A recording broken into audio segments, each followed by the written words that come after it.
इस तरह से गिरफ्तार किया जा रहा है, कहीं ना कहीं ये सत्ताधारी कांग्रेस बीजेपी के लोग जो हैं कि डर गए हैं। और अगर डरने के बाद बौखलाया हुआ बिल्ली खंभा नोचता है नहीं कहते हैं, अगर किसी को ना नोच पाए तो गुस्सा से किसको नोचने का काम करते हैं। ठीक उसी प्रकार इन्होंने इस तरह का काम कर रहे हैं, लेकिन शायद इनको पता नहीं है। हम लोग झारखंड के जंगल झाड़ से रहते हैं, एक पेड़ को काटते हैं तो उसके किनारे किनारे 5-7 पेड़ निकल जाते हैं। तो उसी प्रकार हमारे एक नेता को पकड़ने से क्या होगा, हमें है इतना काबिलियत कि हम लोग उससे ज्यादा निकलेंगे और हम लोग जीत करके दिखाएंगे। इन्होंने डराने और धमकाने का काम कर रहे हैं, सोच रहे हैं कि अगर हमारे नाम चर्चित चेहरा को जेल में डालेंगे तो इनका आंदोलन कहीं खत्म हो जाएगा, हो सके नॉमिनेशन वापस कर लेंगे तो निर्विरोध जीतेंगे। लेकिन इस गलतफहमी में ना रहे, निर्विरोध जीतने नहीं देंगे। हम लोग कल भी विरोध किए थे, आज भी करते हैं। अगर इनका नीति सिद्धांत नहीं सुधारेगा तो आने वाला समय में भी विरोध करेंगे। हमारे दादा लोगों को गिरफ्तार किया है, लेकिन ये झारखंड के अगर हैं तो जरूर समझ रहे होंगे कि झारखंड में जनी शिकार कैसे उत्पन्न हुआ था। तो यही जनी शिकार को हम लोग फिर से दोहराने का काम करेंगे। इतना दिन तक तो हम लोग हाथ पैर नहीं उठाए हैं, महिला हैं, हाथ पैर उठाए नहीं है, हम लोग मुँह से हमला करते हैं। लेकिन हमें विवश ना करें कहीं हथियार उठाने में, क्योंकि हमारी यही विवशता के कारण हम लोग अपना उग्र रूप दिखाने का काम करेंगे। और ये निश्चय है कि हम जो विपक्ष में हैं वो लोग डर गए हैं, डर के कारण इस तरह से कर रहे हैं। और इस डर हमें अच्छा लगा कि अपने से आधा उम्र के नौजवानों से इतना डर, अगर डर नहीं होता तो आपसे आधा उम्र के लोग नॉमिनेशन कर रहे हैं, आप उनसे कंपटीशन करके देखते, कंपटीशन में हरा के देखते। अब डर से पहले ही उनको गिरफ्तार कर रहे हैं, जेल में डालने का काम कर रहे हैं। ये कहाँ का न्याय है? ये लोग आज तक सोचते थे कि धोती कुर्ता सफेद पैजामा पहनने वाले नेता बनेंगे, लेकिन हमारे टाइगर अदा ने ये साबित किया है कि गंजी टी शर्ट पहनने वाले भी नेता बनेंगे, गरीब घर का लड़का भी नेता बन सकते हैं। इन्हीं का इनको खौफ है कहीं मेरा सत्ता जा रहा है।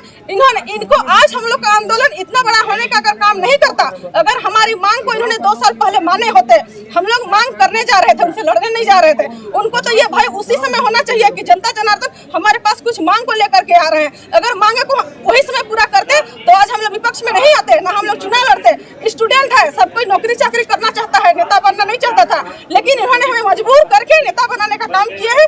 और ये देखने को मिल रहा है कि इतना ज्यादा भयभीत है। और ये भय कहीं ना कहीं हम लोग का जीत के रूप में तब्दील होगा। इतना डर हम लोग जीत के रूप में तब्दील करके दिखाएंगे। हमें किसी प्रकार का क्षति नहीं कर सकते हैं। एक नेता को ले जाने से क्या होगा, हम लोग 5 नेता उत्पन्न होंगे और ये जीत करके दिखाएंगे। इनका डर है। दमयंती जी, आपको थोड़ा सा आपको पता होगा कि जब जेसीसी सीजीएल में जब मामला आया था तो वहाँ पे जो केस हुआ था तो उस समय देवेंद्र नाथ महतो जी खुद प्रशासन को चैलेंज किए थे कि आओ प्रशासन मुझे गिरफ्तार करो। उस समय गिरफ्तार नहीं कर किया और नॉमिनेशन के दिन में गिरफ्तार किया। देखिए उस समय ये लोग कहा थे, यही चीज हम बोलना चाह रहे थे, आपने फिर से हमें याद करा दिए कि उस समय वो कहाँ थे कि इन्होंने एक टाइम 10 बजे से लेकर के 4 बजे तक मोराबादी के बाबू वाटिका मैदान में कहे थे कि आओ सरकार करो गिरफ्तार। तब कहाँ पे सोए थे, कान में तेल लगा के सोए थे कि क्या कर रहे थे? अभी किस नेता का महत्वाकांक्षी के साथ हम लोगों को पकड़ने के लिए आ रहे हैं? और अगर सीजीएल पेपर लीक हुआ, ये दोषी पूर्णतः पता चल गया कि ये गलती किए हैं, उन्होंने इस्तीफा दिए, तो उनको खोज करना चाहिए, उनको जेल में डालने का काम करना चाहिए। हमारे नेता को पकड़ करके क्या दिखाना चाह रहे हैं? अगर आप में उतना ही काबिलियत है तो जो दोषी किए हैं उनको जेल में डालिए। अगर इतना ज्यादा ध्यान लगाते तो शायद हमारे यहाँ इस तरह की स्थिति उत्पन्न नहीं होती। सांसद और विधायक अगर हमारी जो मांग है उसको सदन पे रखते तो शायद ऐसा होने वाला नहीं था। हमारे नौजवान जा करके कोई बेंगलोर में काम कर रहे हैं, कोई गोवा महाराष्ट्र में काम करने जा रहे हैं, बेरोजगारी इतनी बढ़ रही है। अगर रोजगार देने को लेकर के अगर सदन में बात रखते तो सदन में बात नहीं रख रहे हैं। यहाँ पे खेत में अगर किसान को पानी पहुँचाने का काम करते तो शायद किसान भी आज इतना ज्यादा उग्र नहीं होता। लेकिन इन्होंने समय पर बात को रखते नहीं है। सदन में क्या पान सुपारी चबाने के लिए जाते हैं? इनका समय हो गया है, लोग घर में बैठ करके रहे, राम मंदिर बनाए हैं, भजन कीर्तन शुरू कर दे, हम लोगों को मौका दे, हम लोग सत्ता चलाएंगे। यहाँ पे रोजी रोजगार के लिए, यहाँ नौकरी के लिए हम लोग सदन में बात रखेंगे। इतना बड़ा नेता जाकर के भजन कीर्तन छमछमी बजाने का काम करेंगे। यानी जो जितने भी अब एज हो गए हैं उनका राम मंदिर में वहाँ उनको स्वागत है और वहाँ पे वो अपना ये करे और आप लोग को सत्ता संभालने का मौका दे। आर्मी को क्या अग्निवीर बनाए 4 साल के लिए, तो बार बार कहे चुनाव सालों साल लड़ रहे हैं, भी एक बार सत्ता में आए उसके बाद छोड़ दे, नौजवान को मौका दे। आप एक आर्मी को 4 साल युवा को आर्मी बना दिए अग्निवीर, उसके बाद छोड़ देते हैं। और आप सालों साल आप नेता बने, उसके बाद आपका बेटा सांसद बनेगा, भतीजा बनेगा, आपका पूरा खानदान बनते रहेगा। और हम लोग क्या करेंगे? हम लोग बेरोजगारी के लिए देश अपना राज्य छोड़ के दूसरा जगह काम करते रहेंगे। आपको भी 5 साल का किया अपना कार्यकाल, आपको बैठ जाना चाहिए।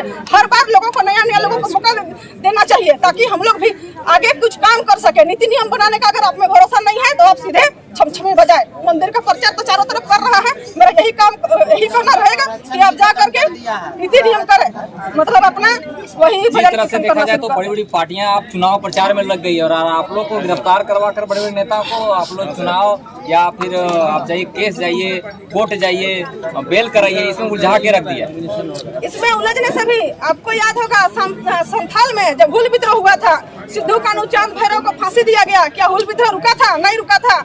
वहाँ पे एसपीटी एक्ट कानून लागू हुआ, बिरसा मुंडा को जेल में डाले, बिरसा मुंडा को जहर दे करके कुछ भी कारण से वो नहीं रहे, तो क्या गुलाम रुका था? नहीं रुका था। हमारे देश से अंग्रेजों को भगाए थे, तो उसी प्रकार हम लोग को सत्ता में आने दीजिए, उसके बाद नदिया के पार सबको खेद के निकालने का काम करेंगे। चलिए आपसे सवाल लेने का प्रयास करेंगे कि जिस तरह से सारे रांची वासी जो या लोकसभा के वासी हैं वो लगातार ये नजर गड़ाए हुए हैं कि अब क्या होगा, तो उन लोगों के लिए क्या कुछ संदेश देना चाहेंगे?